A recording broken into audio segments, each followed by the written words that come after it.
Gone Girl is a 2014 American thriller directed by David Fincher and with a screenplay edited by Gillian Flynn. She is the author of a 2012 novel of the same title. The film is set in the United States, Missouri, and has as its main actors Rosamund Pike, interpreting Hammy, and Ben Affleck, interpreting Nick Dunn. It was an incredible success with a huge public appreciation. According to Entertainment Weekly, the famous magazine based in New York City, Bisirri is an ingenious and vibrant thriller, twisted and wild. Nick Dunn and Hammy Elliott are the protagonists of the plot. They live in New York City and after losing their job, they moved to Missouri to care for Nick's mother. Day after day, their marriage was failing, and Nick became lazy, distant, and liar, starting to betray her. The book and the movie started with the same scene. On the morning of their 5th wedding anniversary, Nick discovered that Hammy has disappeared. Detective Bonnet started investigations and found evidence in the house. So, Nick became the principal suspected. All the facts were against the innocence of Nick. Financial troubles, domestic dispute, Hammy is willing to purchase a gun, the medical reports that indicate that she is pregnant, as well as Hammy's diary, which described the situation of fear that Nick will kill her. In reality, Hammy planned all. She organized a treasure hunt with all clues to show Nick's guilt. She splattered her own blood across the kitchen. She sold the urine of her neighbor to fake pregnancy results, and she wrote a false diary to frame Nick of her murder. She went in a campground, but when her neighbors robbed her of her money, she calls Collins for help. She uses Collins' surveillance cameras to help make it appear that he kidnapped and raped her. She seduces him. She murders him with a blade and returns them to Nick covered in Collins' blood, clearing Nick of suspicion. Nick intends to leave Hammy, but she reveals she is pregnant, having inseminated herself with Nick's sperm stored at a fertility clinic. Nick reacts violently to Hammy's insistence that they remain married, but feels responsible for the child. The happy couple announce on a television interview that they are expecting a child.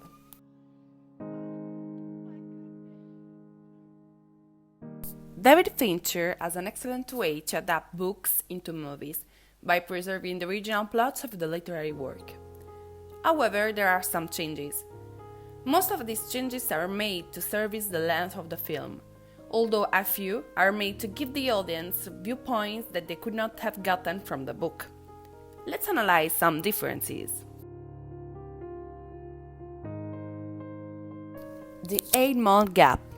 In Flynn's original book version, after Hammy and Nick meet for the first time, they don't see each other for 8 months, until they meet again on the street. This part is completely cut from the movie. The proposal. In the movie, Nick proposes to Hammy in a book party for her parents' latest amazing Hammy book. It's a charming scene, but it's not in the book. The investigation. In the book, Nick, some friends, and Hammy's father go to the abandoned mall, and there they learn that Hammy tried to buy a gun. In the movie, it's a detective who go to the mall and discover this information. The number of clues. In the movie, there were only 3 clues in 3 different locations: his office, his father's house, and his sister Margot's house. In the book, the clues were 4. There was also a clue in Hannibal, Missouri, the home of Mark Twain. Nick's father. Nick's father plays a major role in the book, but in the film, Nick's dad only shows up once, at a police station.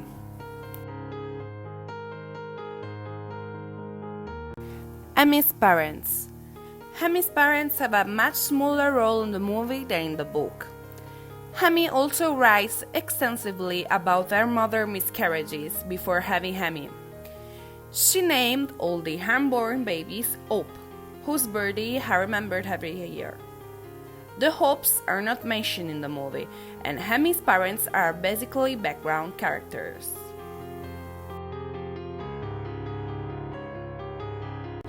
Handy attacking Nick. Nick's mistress is Handy. Nick breaks up with her because its lawyer suggests him to do like that. But in the book, she responds by biting him, a confrontation that never takes place in the film. Daisy's death.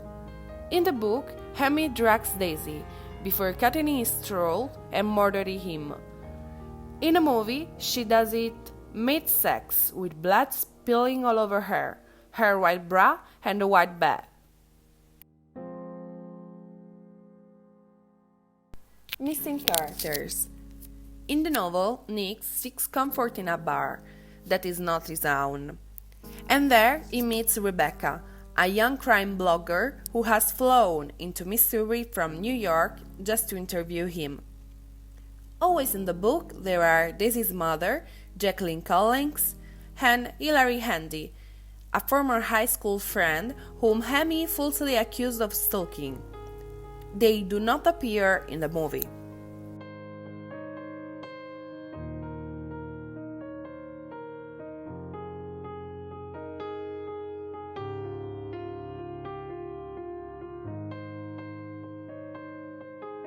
The end.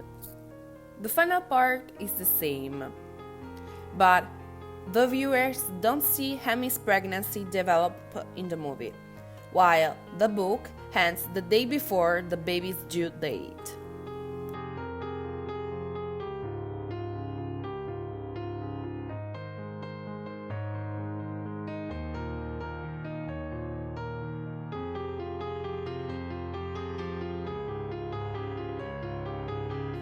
This creepy masterpiece not only entertains, but it engages the viewer until the end.